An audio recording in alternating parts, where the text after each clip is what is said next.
hey, welcome to Discovery. My name is Alex Scott. We have about 5 minutes left until we start service. So if you're here already, just throw your name in the chat. Let us know that you're here. Say hey, and we're so excited for service.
Well, hey, my name's Alex Scott. I'm a student pastor here, so I oversee 6th to 12th grade. We're so happy that you're here. We have about 2.5 minutes left until service will begin. So, hey, why don't you answer this question, okay? It's Labor Day weekend, so we know we have some plans. So tell us your favorite food that you're hoping to eat this weekend. All right, we're so excited.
Well, hey, we are just about to begin, so put us on the biggest screen possible, turn it up. We say this every single week, but it just creates an environment to where you can sing out loud. You can sing with the worship and speak these truths and sing about God.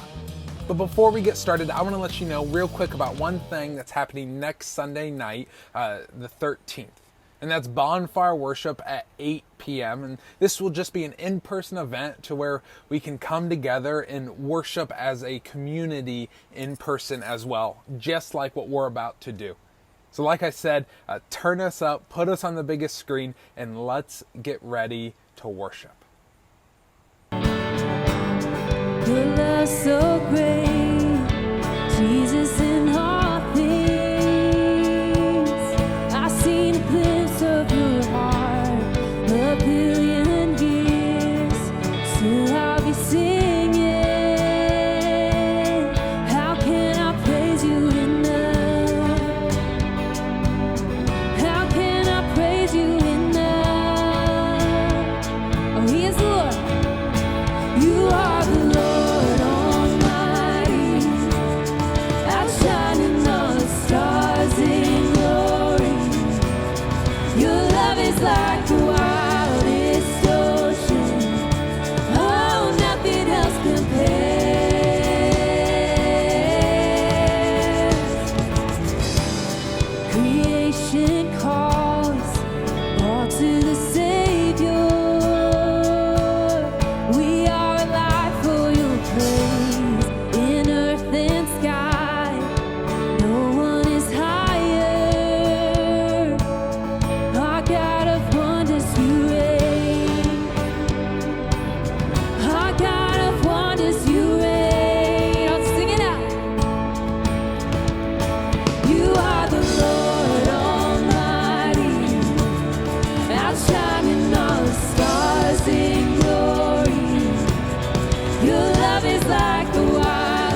just brought a sense of peace to my soul. Let's sing this. Praise be the weapon that silences the enemy. Let praise be a weapon that conquers all anxiety. Let it rise. Let praise arise. We sing your name in the dark and it changes everything. We sing with all we are, we claim your victory. Let it rise. Let praise arise. We'll see you break down every wall.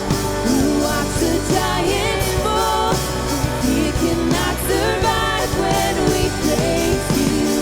The God of breakthroughs on our side. Forever lift him high. All creation cry, God, we praise you. Oh,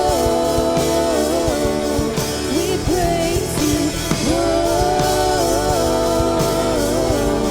let faith be the song that overcomes the raging sea. Let faith be the calm that sounds a storm inside of me. Let it rise. Let faith arise. Let it rise. We'll see you break down every wall. We'll watch the giants fall. Fear cannot survive when we praise you. The God of breakthroughs on our side. Forever lift him high. All creation cry, God, we praise you. Oh, we praise you. Oh, sing it out.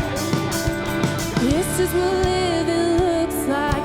This is what freedom feels like. This is what heaven sounds like. We praise you, we praise you. This is what living looks like. This is what freedom feels like. This is what heaven sounds like. We praise you, we praise you. This is what living looks like. This is what freedom feels like. This is what heaven sounds like. We praise you, we praise. We'll see you break down every wall. We'll watch the giants fall. We cannot survive when we praise you. The God of breakthroughs on our side. Forever lift him high. All creation cry, God, we praise you. We'll see you break down every wall. We'll watch the giants fall. Fear cannot survive when we praise you. The God of breakthroughs on our side. Forever lift him high. All creation cry, God, we praise you. Oh, we praise you. Oh, we praise you. Oh, we praise you. Oh, we praise you. Amen. Let's praise him for that. Hey, welcome to Discovery. My name's Alex Scott. I'm the student pastor here, so I oversee 6th to 12th grade. We have some incredible things that are happening in the upcoming weeks at Discovery, and we want you to know about them. So if this is your first time or you want to figure out how to get plugged in, text the number at the bottom of the screen. And for every new person that we meet, we'll give $5 to an organization in your name. This week we're doing Mission to El Salvador, where people that attended Discovery felt the call of God in their lives to move their family and themselves to El Salvador and start rehabilitation and add value to that community. We're so grateful for them. We're also launching a new model called neighborhood groups. And if you've been in journey groups before, or maybe a rooted group in the past, we need everyone to sign up for neighborhood groups. We'll be walking through this curriculum called Life and Rhythm, and will help you discover purpose in your work and purpose in your life as well. And if you're a student, we're also going to be doing something for you for 6th to 12th grade called Discovery Student Groups. They both launch the week of the 13th, so sign up using the button in the chat or by going to the URL at the bottom of the screen. We're also in a 2-year commitment that we're calling Relentless, where we want to expand our impact, we want to expand our new home, and we want to expand and build new churches. Matt talked about Lewis Street Church a couple weeks ago. It was a church that was firebombed in the midst of protests. And man, our heart breaks for that. And we want to partner with Lewis Street Church. So we're going to give a portion of that new church, that new impact, and that new home towards them. Man, if you want to be a part of this journey, if you want to be a part of that, go to relentlesspgh.com to join us and commit. This series, How to Neighbor, has been so impactful, and Todd, our community pastor, is going to be speaking this weekend. So let's tune into that. Inside, it's comfortable. Inside a house, inside a family, inside a routine. But what if we widen our view beyond the fence across the street? Outside, we find people struggling with loneliness, poverty, families that don't look like ours, or without a safe family at all. Jesus didn't call us to live by our neighbors. He called us to love our neighbors. What's up, Discovery family, and happy Labor Day weekend. Even in this strange season, I hope it's a chance to do something fun, maybe reconnect with some people. Holidays like this always remind me of those marathons that play the same movie over and over, year after year. One that you can catch on almost any patriotic holiday weekend, like this one, of course, is Independence Day. I'd put money on the fact that my dad is watching it right now. You know, the one with Will Smith and Jeff Goldblum and that redneck in the biplane? Which got me thinking, what's your favorite aliens coming to Earth movie or show? Toss it in the chat. I'd love to see it. Independence Day is definitely in my top, 100 or so favorite movies about aliens. Of course, up there with E.T., Men in Black, Super 8, and of course, Muppets in Space. There are so many good ones out there. Have you ever thought about what you would do if aliens actually came to Earth? What if they already have? Many missed this, but earlier this summer, the Pentagon began declassifying information about UFOs and will make a huge report in a few months. Are we really surprised about anything like that these days? It's no wonder that this strange story flew under the radar during a year like 2020. In light of the recent news, one of my favorite podcasts interviewed an astrobiologist, which is a sweet title, and a pastor. His name's Lucas Mix. He said up front, to be clear, there's no real evidence of non-human intelligent life. Sorry, true believers. But he went on to say something really important. He said, on the other hand, I love fiction. And the stories that we tell about aliens are, of course, the stories that we tell about our neighbors. And so sometimes aliens are a really safe way to talk about how we treat our neighbors, who we trust and why, how we think about others who genuinely have a different perspective than us. He's saying, if you think about it, stories about aliens are one of the best ways we can think through how we'd react to those who are extremely, incredibly unlike us. Those who look different, those who act different, those with different customs and agendas and perspectives. Those that we struggle to understand and connect with. Stories about aliens help us wrestle with our internal suspicions, our obsession with being only around those that make us feel comfortable, and how we react to neighbors we don't understand.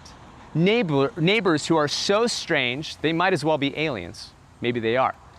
So we have movies like Independence Day that wrestles with whether or not our strange neighbors are here to steal all of our resources, maybe our jobs.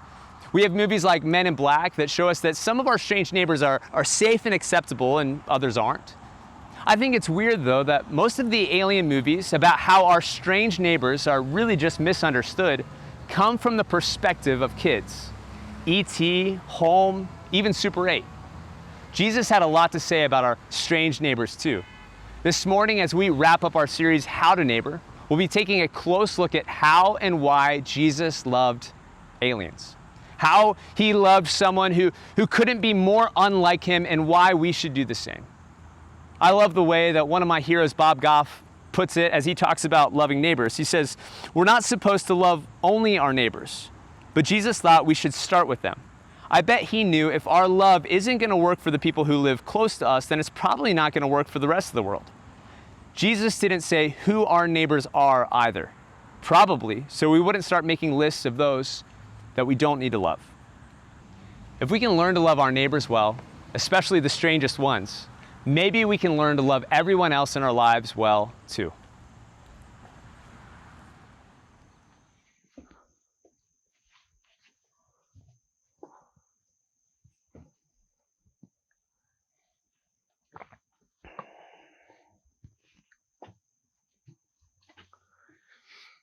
Well, since we're talking about loving people in our neighborhoods and kind of figuratively in our own backyards, here I am in mine. Today, I want to focus in on one story in particular that I think exemplifies Jesus' most extreme intentions in this. I'd encourage you to open up a Bible app or an analog Bible to John 4 and kind of follow along. I'll be going back and forth between the New Living Translation and the Message. By the way, we'll get out of this story everything we can in our short time this weekend, but I'd like to challenge you this week to read this whole chapter at least 3 more times. This is one of the richest stories in the Bible. As Matt said before, the stories we live in are the stories we'll live out, and I think if we begin to live in and out of this story, everything could change. Here's how the story goes. Jesus left Judea and returned to Galilee. He had to go through Samaria on the way. Eventually, he came to the Samaritan village of Sychar, near the field that Jacob gave to his son Joseph. Jacob's well was there, and Jesus, tired from his long walk, about 6 hours, he sat wearily beside the well about noontime. To us reading this 2,000 years later, this seems like a matter-of-fact travel plan. But if you were hearing this story in the first century, that phrase, he had to go through Samaria, would have been confusing. While geographically, it might have made sense, like if Jesus would have said, okay, Google, give me directions to Galilee, or hey, Siri, or Alexa, show me the way to Galilee. Hopefully your devices are freaking out right now. They all would have given you 2 options, the shortest route and the safest route. So here's a map. Jesus goes straight through, but most first century Middle Eastern Jewish men that looked and acted and believed like him would have completely avoided that route and gone the long way around. 2 roads, and Jesus loves to take the one less traveled. He loves adventure. He loves defying expectations. He loves challenging the status quo. See, Samaria in the Jewish mind was that street in your city. It was that house in your neighborhood. It was that place you told your kids not to go at night, or the house to skip on Halloween. The other side of the tracks that you would avoid or at least roll up your windows while you drove through, let alone ever live in there. Because the others lived there. The aliens lived there. I mean, for them, Samaritans might have just been short for some Martians. In the Jewish mind, Samaritans had a sketchy history. Their people were shaped by ancient conflicts and oppression. The Jewish people, like Jesus, they prided themselves on their nationality and genealogies, reaching back to Abraham, Isaac, and of course Jacob, like we see in this story. The Samaritans couldn't confidently trace back their lineage to anyone, though in many ways they acted like Jews and even believed kind of like Jews and thought of themselves sort of as Jews. They were never fully accepted by Jews. It wasn't their fault. It was just their reality. Thinking about this week reminded me of a story I heard recently. In a mostly white school in America, a teacher had assigned a project for students to research their ancestors' country of origin. The 2 black girls in the class immediately locked eyes. Because of their ancestors' history in America, they had no idea about their country of origin, and so they chose just a random country in Africa. I'd never thought about that before. I was on a training call recently, learning about what it takes to possibly be a foster parent, and we were talking through some of the cultural and the racial tensions that foster parents have to learn how to navigate. When you're caring for someone who comes from a different background, you have to seek to understand first, rather than assume the worst. It's an important principle. Empathy is key to loving anyone. We have to begin with listening before we can begin to love. One well-meaning guy in the training said something like this, you know, the Bible and Jesus, they never really talk about race. I was shocked. I can't overemphasize how wrong that is. I mean, a major theme in the Bible from beginning to end is racial tension and reconciliation. From the Tower of Babel in Genesis to the kingdom of heaven in Revelation, God is trying to reunite his people in all of their beautiful diversity. So it points to tensions among people groups like the Jews and more vaguely the Gentiles, the Egyptians, the Ethiopians, other Greco-Roman races, and many, many others, but most pertinent to Jesus' teaching in life, the Samaritans. Over the years, a tense segregation grew between the Jews and the Samaritan people, fostering hatred and sometimes resulting in violence. Samaritans were, in the minds of Jews, half-breeds. In Harry Potter language, mudbloods. They were racially inferior, while Jews saw themselves as racially superior. The complete tragedy in all of this was that from the very beginning, God chose Jewish people specifically not to elevate them, but to empower them. God chose the Jewish people, in the words of Genesis 12, to be a blessing to all nations. That's always been God's plan, a multicultural and global return to knowing and enjoying him forever. When it says Jesus had to go through Samaria, it's likely saying Jesus was compelled, not by efficiency, but by a sense of purpose, to do just that, start some reconciliation. In fact, some speculate that this route is actually more of a detour than a shortcut. Maybe God wanted him to meet a particular person, just the right alien. You can see the tension as the story continues. Soon, a Samaritan woman came to draw water, and Jesus said to her, "Please give me a drink." He was alone at the time because his disciples had gone into the village to buy some food. The woman was surprised, for Jews refused to have anything to do with Samaritans. There's the tension. She said to Jesus, "You're a Jew, I'm a Samaritan woman. Why, of all people, are you asking me for a drink?" Jesus and his disciples had grown up in a culture full of acceptable racial slurs against Samaritans, of explanations for why those people weren't good enough for their sons or daughters to marry, justifications and blaming for why those people lived in those kinds of neighborhoods. Stories that make Jewish people always the heroes and Samaritans oftentimes the villains. News reports fostering fears about what would happen if they encountered a Samaritan in a dark alley at night.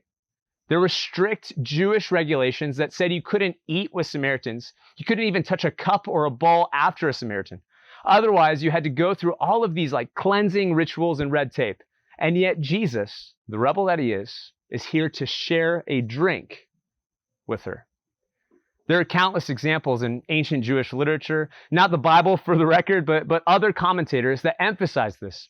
Here's one kind of paraphrase that says, "Samaritans are unclean, disgusting, and untouchable from the day that they're born." But the cultural norms in Jesus' day weren't just racist, they were also sexist. Another bit of Jewish teaching says it explicitly like this: it is forbidden to give any woman a greeting at all.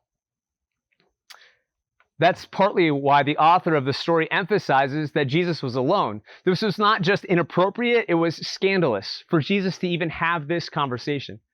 Jesus' disciples eventually came back, wide-eyed, confused, and worried that their mentor is breaking so many social norms and barriers. So this is how John describes it, the author of this passage. He says, "Just then his disciples came back. They were shocked. They couldn't believe he was talking with that kind of woman. No one said what they were all thinking, but their faces showed it." That kind of woman, that kind of neighbor, they're shocked. Jesus defies expectations. He defies normal. He defies comfort. He loves getting to know aliens. So let's go back to the story in verse 15. Jesus, the masterful conversationalist that he is, he keeps her captivated by talking enigmatically about, of all things, water. He's using a metaphor to describe the satisfaction and joy of getting to know him, and she's slowly catching on. She says this, "Please, sir, give me this water. Then I'll never be thirsty again, and I won't have to come here to get water." Jesus told her, "Go and get your husband." She replied, "I don't have a husband." Jesus said, "You're right. You don't have a husband, for you've had 5 husbands, and you aren't even married to the man that you're living with now. You've certainly spoken the truth." This is exactly why she's coming to get water in the sweltering afternoon heat. Most women would come in the early morning hours before the harsh sun beat down on Sychar, but she comes when she thinks no one will be there, to avoid ridicule, to avoid gossiping whispers, to avoid microaggressions of the other women that would be there at the same time. See, in their world, women were viewed as property. They had almost no decision-making power, especially over their marital status. Only men did. Chances are what she had experienced 5 times was probably less divorce and more disposal. She'd been treated like garbage by 5 men who had promised to care for her and protect her, and yet for some reason that we don't know, they had chosen to use, abuse, and eventually reject her. Can you imagine the countless heartbreaking stories here? I think it's easy to read Jesus' words with kind of a callous tone, but what if he actually said it empathetically? This woman hadn't necessarily ever done even anything wrong, but at this point it didn't matter. Her reputation was made, her scarlet letter was fixed upon her chest. Of course she refused to marry the 6th man in her life. He wasn't going to hurt her the same way the others had. Jesus doesn't avoid any of the potential awkwardness, any of the things that should, could, would keep them apart. Instead, he recklessly plows through. He has that conversation. So just to recap, there's massive racial tension, but Jesus engages with empathy anyway. There's a cultural gender inequality, but Jesus makes her feel comfortable and valuable anyway. Their moral reputations couldn't be more different, but Jesus approaches her with compassion and dignity anyway. In every possible way on paper, this meeting between a religious Jewish man and a disreputable Samaritan woman was unlikely. But that's Jesus for you, always looking out for the unlikely. So how does he do it? He doesn't avoid his neighbors. He doesn't ignore their differences by any means. He engages her in conversation even when it's awkward, and he chooses to share a drink with her, no matter what anyone would think. See, we can't love people without learning about their backgrounds and heritage first. We can't love people without acknowledging how gender and sexuality have impacted their experiences. We can't love people without understanding they're coming to any conversation or any relationship with baggage, both the mistakes they've made and the trauma that they've experienced. How do we love our alien neighbors that are unlike us? The answer is simple. We open our minds, then we open our hearts, then we open our homes. So here's the big idea for today. Being a great neighbor, at least if you ask Jesus, means intentionally building relationships with people who are incredibly unlike you. Every neighborhood and every one of us has had that guy, that house, that family. Every one of us has someone that might be coming to mind right now, someone we're just not all that interested in getting to know. Maybe it's subconsciously based on their appearance. You kind of have a guess about what they're like, or you've heard gossip about the kinds of things they've done.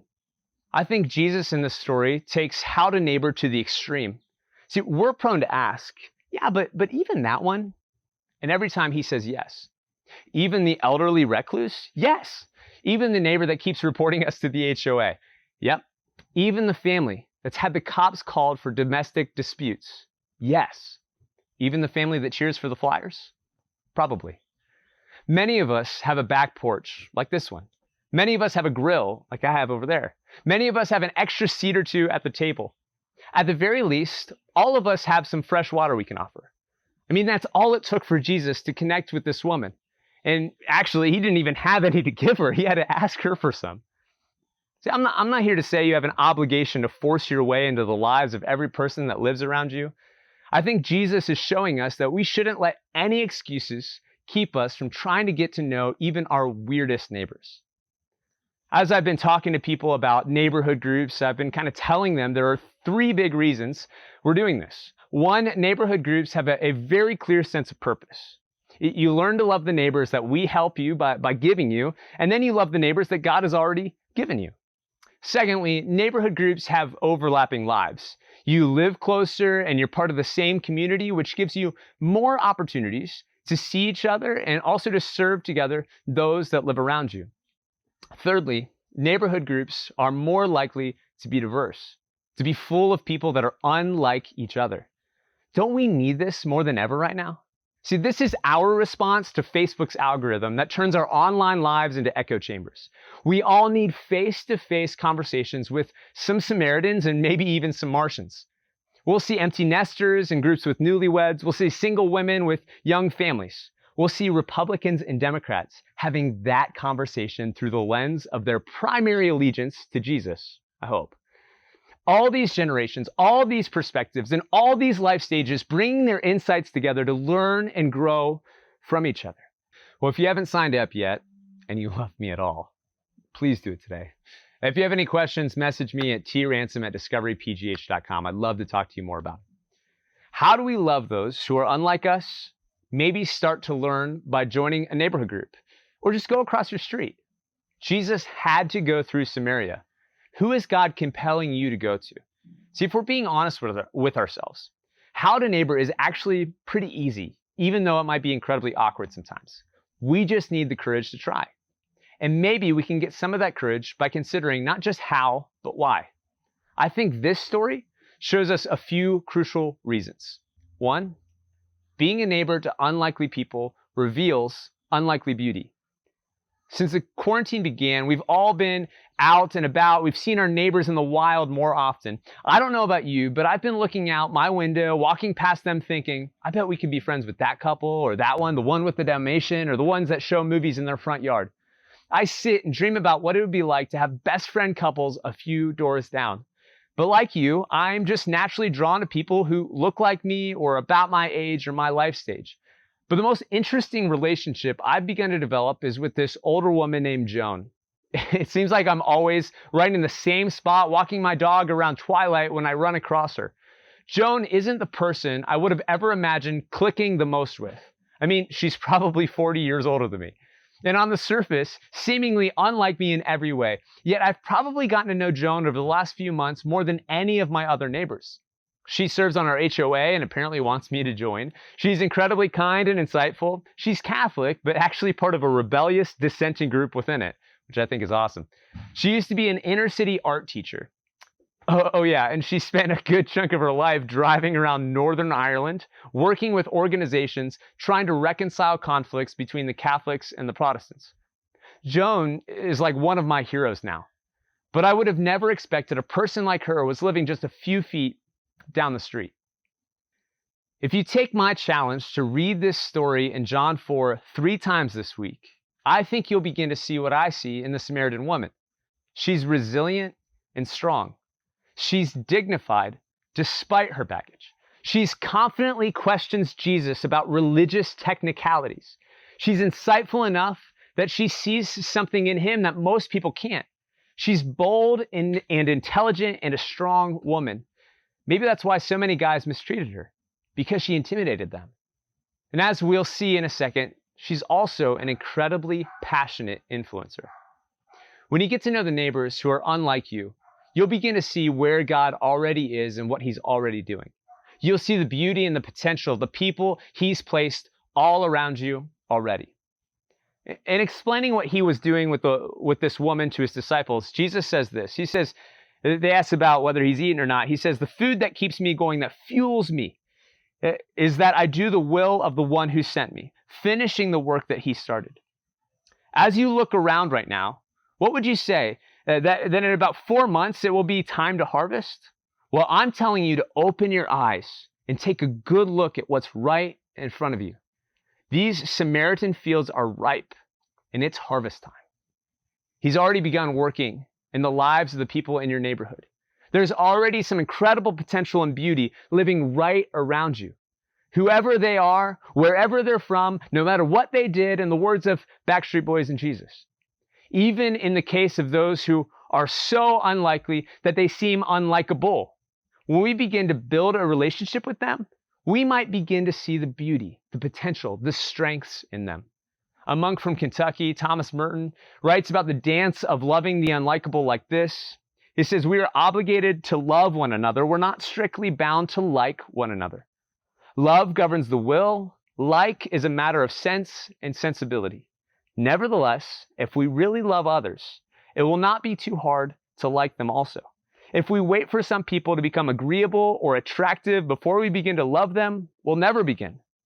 Love implies a decision, not only to do good to others exteriorly, but also to find some good in them to which we can respond.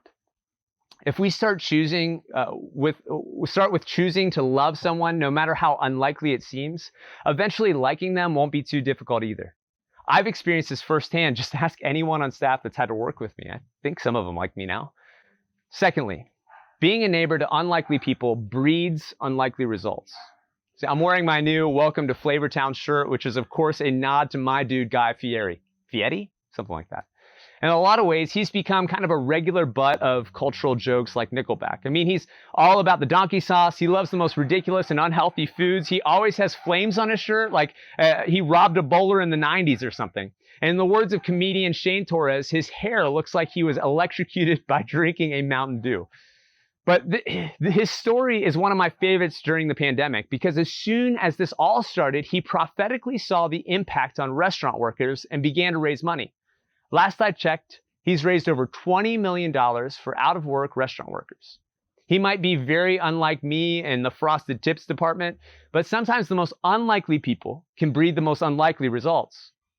That's what happens with the Samaritan woman too. So it goes on to say, the woman left her water jar beside the well and ran back to the village, telling everyone. So the people came streaming from the village to see Jesus. Many of the Samaritans from that village committed themselves to him because of the woman's story. She said, "He knew all about the things I did. He knows me inside and out." The woman who walked into the story was avoiding everyone in her neighborhood, but she ends this story by changing everything in her neighborhood.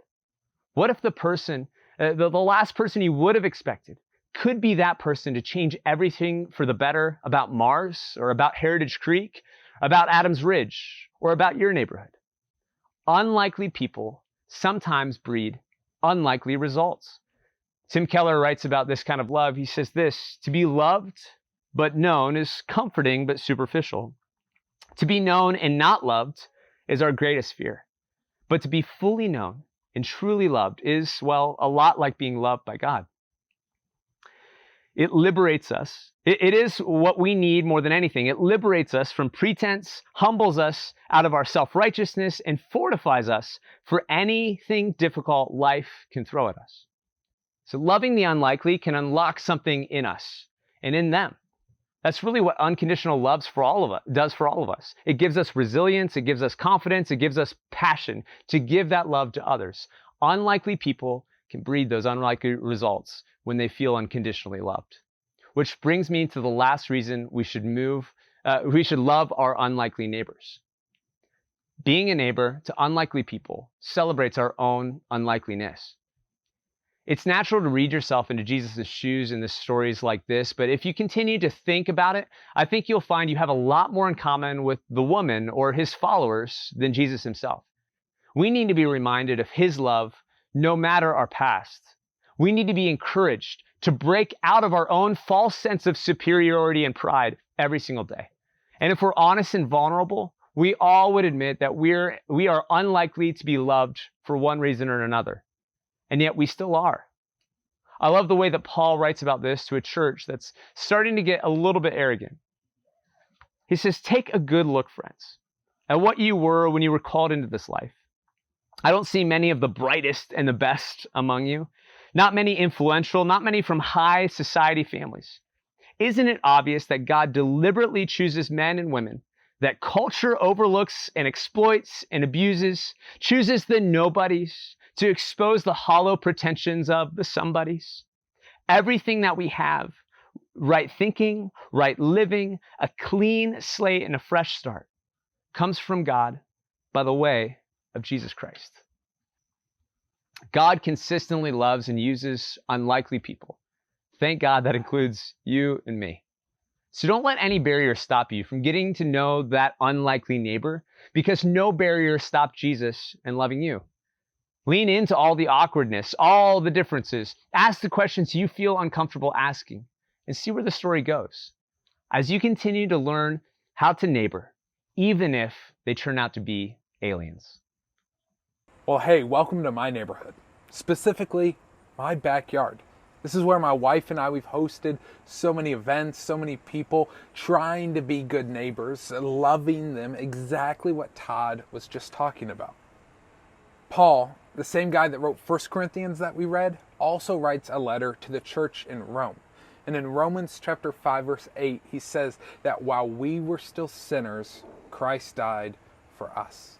What that means is while we were still aliens, while we were still so far off, Jesus died for you and me. And we get to celebrate that. And it is a celebration because that's the redemptiveness of Jesus. That is Him calling us into relationship with Him, paying the punishment for sin, and allowing us to be in relationship. We celebrate that. So we grab some crackers, some bread, some juice, and it symbolizes the body and the blood of Jesus that's spilled out for us. So during this next song, find something in your house that is bread and juice, and let's celebrate that truth together.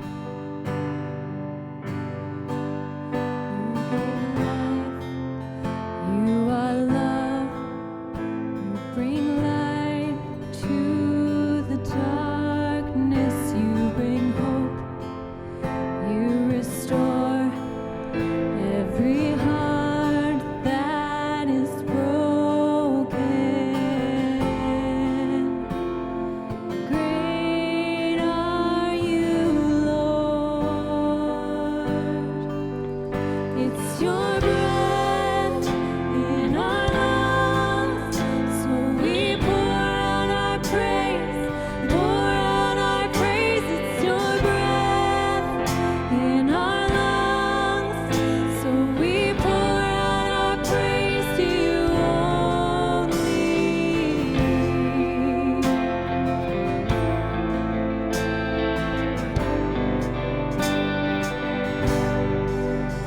You give life, you are love, you bring light to the darkness, you give hope, you restore every heart that is broken. Great are you, Lord. It's your breath in our lungs, so we pour out our praise, pour out our praise. It's your breath in our lungs, so we pour out our praise to you only. It's your breath in our lungs, so we pour out our praise, pour out our praise. It's your breath in our lungs, so we pour out our praise to you only.